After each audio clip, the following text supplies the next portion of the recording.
Football ইতিহাসের এমন ৩ জন ভয়ঙ্কর স্ট্রাইকার যারা ফুটবল মাঠে এক একটা দানব।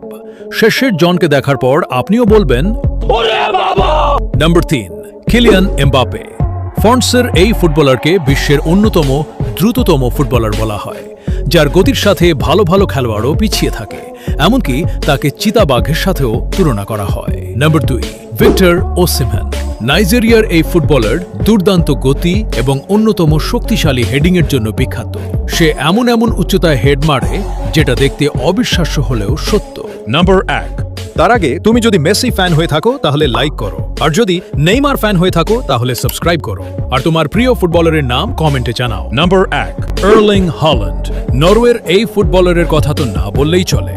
দেখতে দানবের মতো এই ফুটবলারকে ডিফেন্ডাররা সহজে আটকে রাখতে পারে না, এবং সে এমন এমন শট করে যেটা দেখতে অবিশ্বাস্য। তার দুর্দান্ত গতি এবং শক্তিশালী শরীর তাকে অন্য ফুটবলার থেকে আলাদা করে তুলেছে।